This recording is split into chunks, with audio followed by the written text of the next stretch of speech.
नमस्कार दोस्तों। कहानी के पहले भाग में आपने सुना कि रात्रि के पहले दो पहर में रानी अबोल्दे दो बार बोल चुकी थी। रात्रि का तीसरा पहर शुरू हुआ। राजा विक्रमादित्य ने रानी की खिड़की से कहा, ए रानी की खिड़की, अब तीसरे पहर में तू ही कुछ कह सुना। रात्रि के दो पहर तो रानी के पलंग और मटके ने कटवा दिए। अगर तू कुछ कहेगी तो तीसरा पहर भी कट जाएगा। तभी खिड़की पर बैठे राजा के वीर ने कहा, मुझमें इतनी बुद्धि कहाँ कि मैं कुछ कह सुनाऊं। हाँ कहोगे तो हुकार जरूर भरूंगी। तभी राजा विक्रमादित्य ने कहा कि सुनो, एक गांव में जमींदार और ठाकुर के बेटे में गहरी दोस्ती थी। बचपन से ही साथ बड़े हुए थे। बचपन में ही दोनों की शादी हो गई थी। जब वे जवान हुए तो दोनों ने एक साथ अपनी अपनी पत्नी को ससुराल से लाने की सोची। जमींदार के बेटे का नाम श्याम और ठाकुर के बेटे का नाम सुंदर था। श्याम सुंदर दोनों अपनी ससुराल अपनी पत्नियों को लेने के लिए चल पड़े। रास्ते में श्याम को उसका नाई मिला। उसने उसे भी अपने साथ ले लिया। अब वे तीनों रास्ते पर बहुत आगे चले गए। फिर एक ऐसा मोड़ आया जहाँ पर श्याम और सुंदर को अपनी ससुराल के रास्ते पर अलग अलग जाना था। तभी सुंदर ने श्याम से कहा कि मित्र, जो भी यहाँ अपनी पत्नी को लेकर पहले पहुँचेगा वो दूसरे मित्र का यहीं रुक कर इंतज़ार करेगा। फिर हम साथ में गांव चलेंगे। श्याम ने कहा, ठीक है मित्र। अब सुंदर अपनी ससुराल के रास्ते पर चल पड़ा। इधर श्याम अपने नाई के साथ अपने ससुराल की ओर चल पड़ा। थोड़े समय के बाद श्याम अपने नाई के साथ अपनी ससुराल पहुंच गया। जब ससुराल वालों ने जमाई के साथ नाई को देखा तो घर की एक बूढ़ी औरत ने कहा कि जमाई के साथ उसका नाई भी आया है, उसकी अच्छी खातिरदारी करना ताकि इस ससुराल में बेटी का मान सम्मान बढ़े। घर वालों ने ऐसा ही किया। शाम से ज़्यादा उसके नाई की खातिरदारी की। हर बात में पहले पूछ नाई की करते, बाद में शाम की। यह सब देखकर शाम खिज गया कि उसका सम्मान तो नाई से कम हो रहा है। फिर 2 दिन के बाद शाम ने अपने ससुर से कहा कि वो अब अपने घर वापस लौटना चाहता है। तभी उसके ससुर ने अपनी बेटी को, जिसका नाम गौरी था, उसके साथ सम्मान से विदा कर दिया। घोड़े गाड़ी पर सवार होकर शाम अपने नाई और अपनी पत्नी गौरी के साथ अपने गांव की ओर चल रहा था। तभी रास्ते में नाई ने शाम को चिढ़ाते हुए कहा कि तुम्हारे ससुराल वालों ने तो तुमसे ज़्यादा मेरी खातिरदारी की।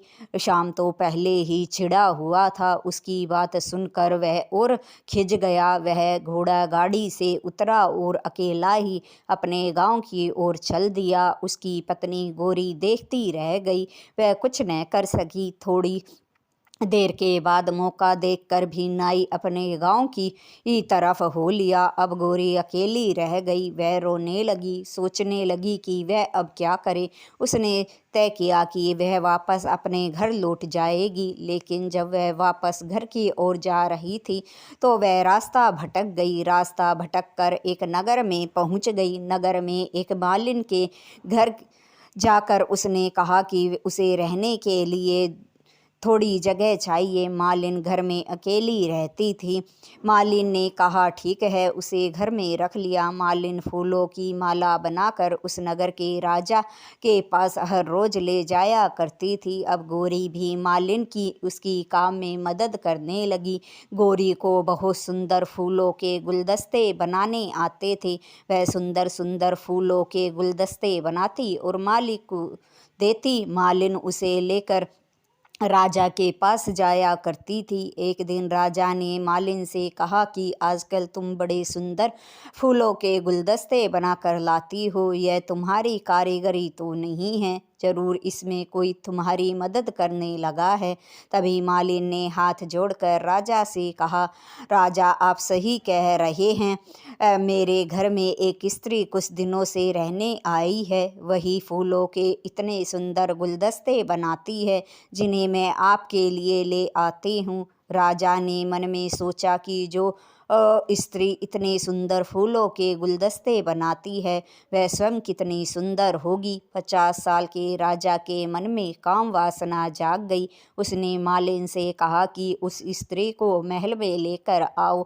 मालिन घर पहुंची तो गौरी से कहा कि राजा ने उसे महल में बुलाया है।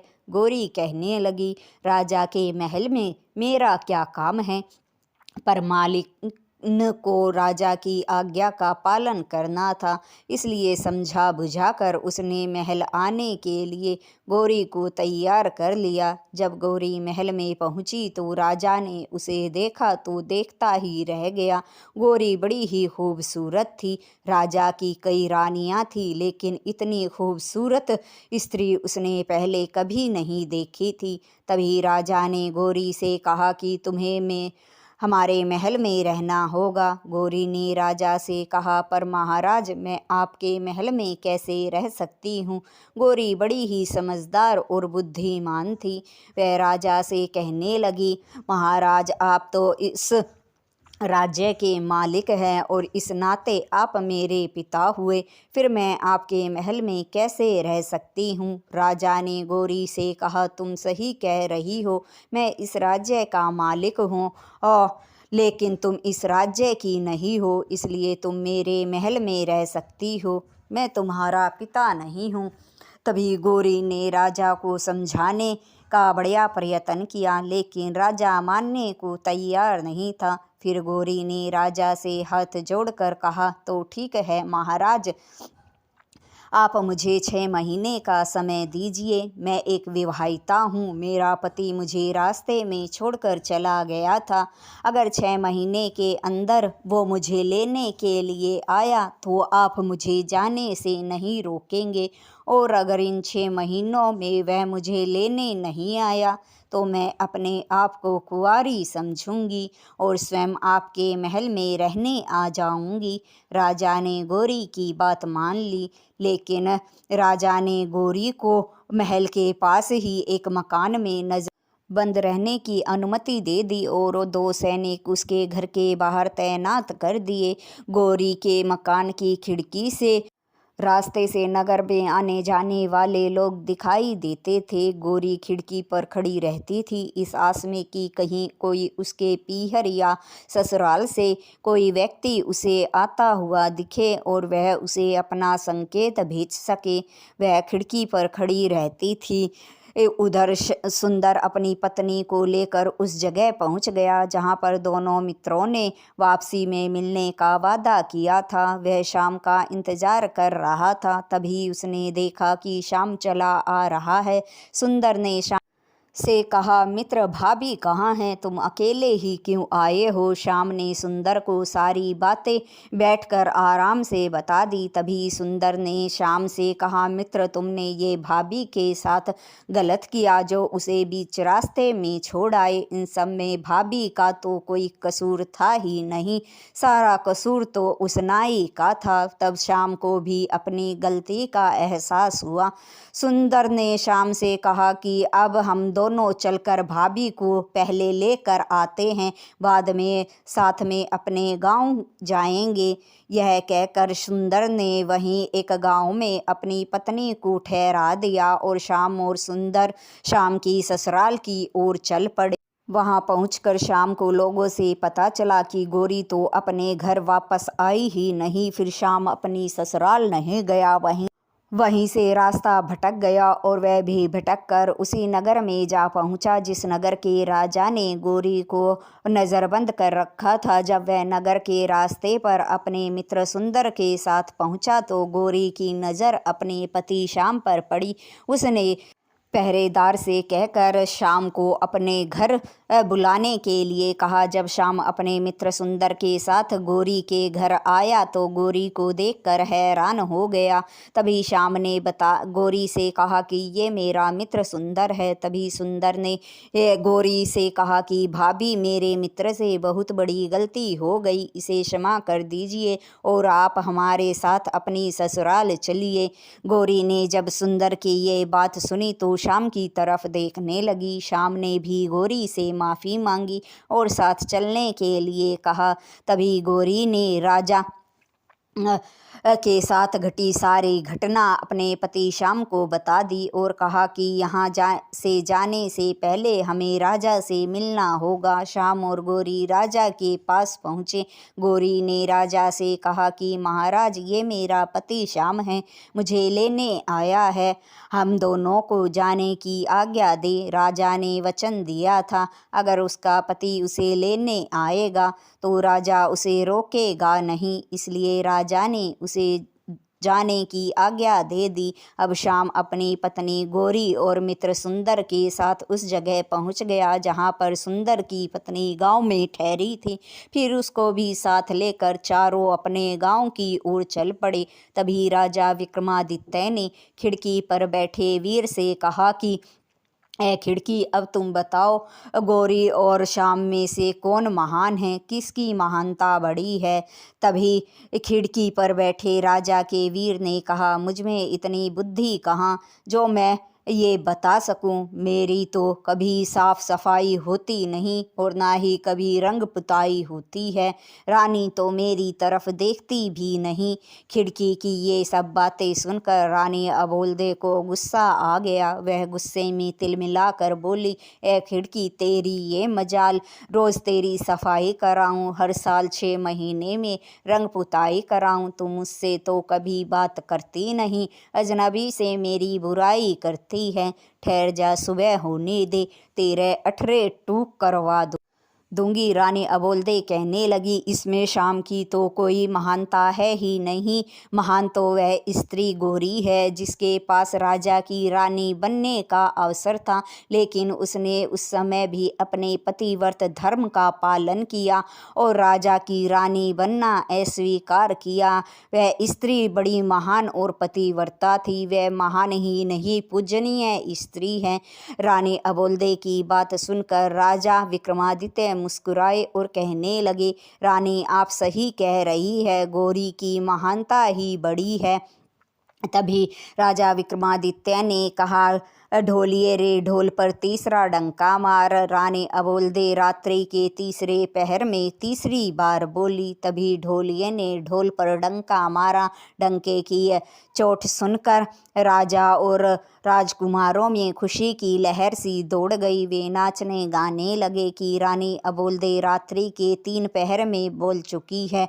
जो भी रानी को 3 बार बुलवा चुका है वह ज़रूर रानी को रात्रि के अंतिम चौथे पहर में भी बुलवा देगा। अब उनकी आज़ादी में 1 पहर का ही समय बाकी है। फिर राजा विक्रमादित्य ने रानी अबोल्दे की तरफ देखा तो रानी अबोल्दे चुप्पी साध कर इस तरह से बैठ गई थी कि जैसे उसने निर्णय ही कर लिया था कि अब चाहे कुछ भी हो जाए वह चौथी बार नहीं बोलेगी। तभी राजा विक्रमादित्य ने रानी के हार से कहा, ए रानी के हार, रात्रि के 3 पहर तो रानी की खिड़की, पलंग और मटके ने कटवा दिए। अगर अब तू कुछ कहे तो रात्रि का अंतिम चौथा पहर भी कट जाएगा। तभी रानी के हार पर बैठे राजा के वीर ने कहा, राजा, मुझ में इतनी बुद्धि कहाँ जो मैं आपको कुछ कह सुनाऊं। आप ही कुछ कहेंगे तो हुकार जरूर भरूंगा। तभी राजा ने कहा, तो सुनो। एक गांव में 4 मित्र रहते थे। चारों में गहरी दोस्ती थी। एक खाती था, दूसरा दर्जी, तीसरा सुनार और चौथा ब्राह्मण था। चारों अपने अपने काम में माहिर थे। एक बार उन्होंने सोचा कि धन कमाने के लिए परदेश चले। चारों इकट्ठे होकर परदेश जाने लगे। काफ़ी लंबा समय तय करने के बाद वे थक कर एक जगह पर बैठ गए। शाम रात भी होने वाली थी। उन्होंने विचार किया कि रात्रि इसी जगह पर बिताई जाए, लेकिन जगह सुनसान थी। चारों ने मिलकर फैसला किया कि रात्रि के 1-1 पहर में एक जन पहरा देगा तो बाकी के 3 लोग आराम से सो पाएंगे। तो उन्होंने निर्णय किया पहरा देने का। तो सबसे पहले खाती ने कहा कि तुम तीनों सो जाओ, मैं पहरा दूंगा। पहले पहर में खाती पहरा देने लगा और तीनों निश्चित होकर सो गए। खाती का बैठे बैठे समय कट नहीं रहा था।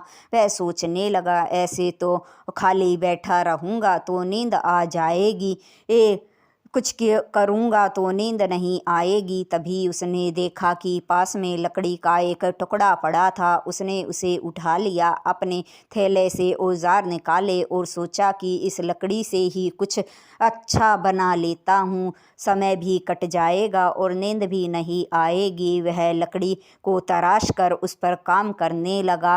पहला पहर बीता तो उस लकड़ी से उसने एक खूबसूरत सी काठ की पुतली बना दी।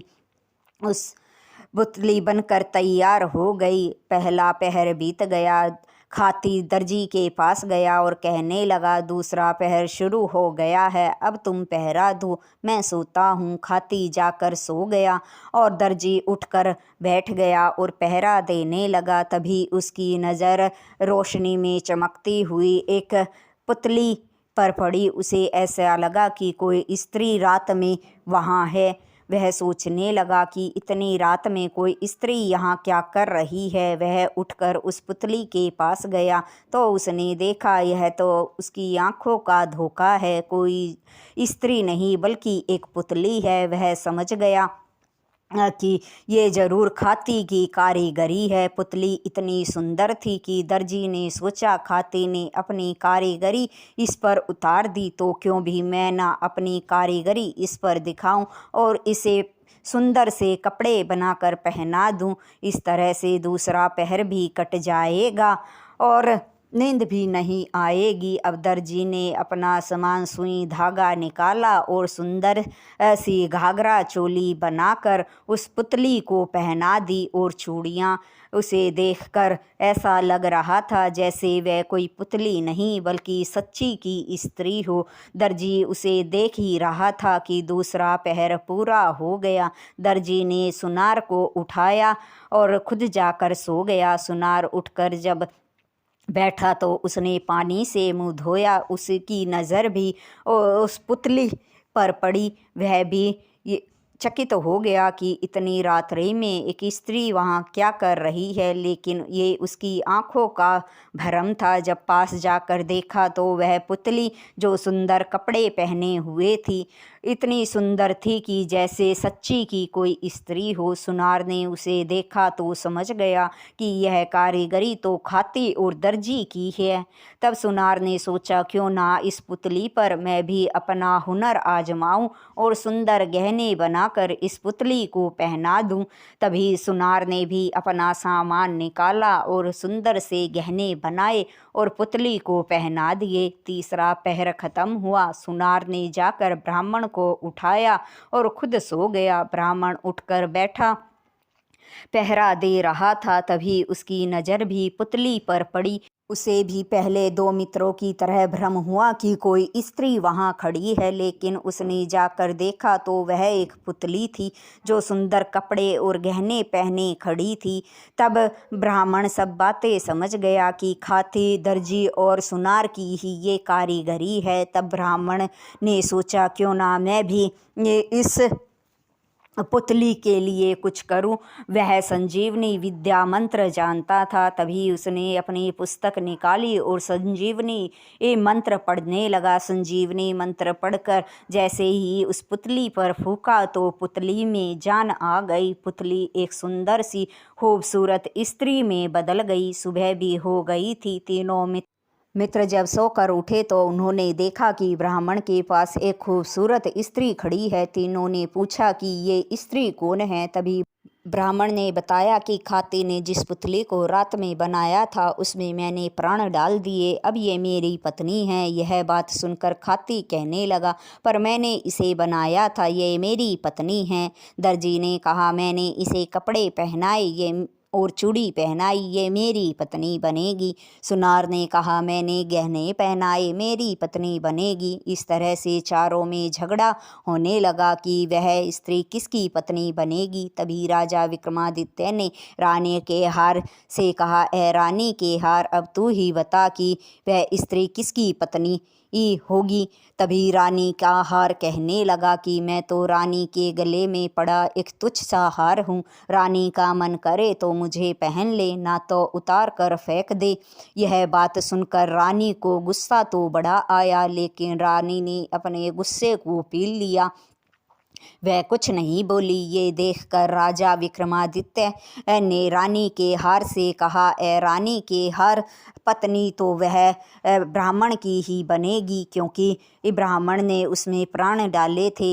ये बात सुनकर राजा का वीर जो रानी के हार पर बैठा था, राजा के न्याय की जय जयकार करने लगा और कहने लगा, राजा आपने तो बहुत अच्छा न्याय किया है, सही न्याय किया है। राजा के बाकी 3 वीर भी राजा की जय जयकार करने लगे कि राजा ने सही न्याय किया है।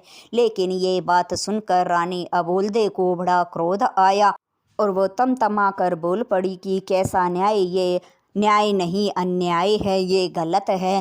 ब्राह्मण उस स्त्री का पति कैसे हो सकता है? ब्राह्मण ने तो उस स्त्री को जीवन दिया था और जीवन देने वाला पिता होता है। भला एक पिता पुत्री से विवाह करे तो अधर्म होता है, न्याय नहीं होता। स्त्री का पति तो दर्जी है जिसने उसे चूड़ियाँ पहनाई थी। यह बात सुनकर राजा विक्रमादित्य मुस्कुराए और कहने लगे, रानी आप सही कह रही हैं, दर्जी ही उस स्त्री का पति होना चाहिए। राजा विक्रमादित्य ने कहा, पर रानी आपका तो पति मैं ही बनूंगा, चलने के लिए तैयार हो जाइए। रानी ने शर्मा कर सिर नीचे झुका लिया। तभी राजा विक्रमादित्य ने ढोलिये से कहा कि रात्रि के अंतिम पहर में रानी अबोल्दे चौथी बार बोली, ढोलिये रे ढोल पर चौथा डंका मार।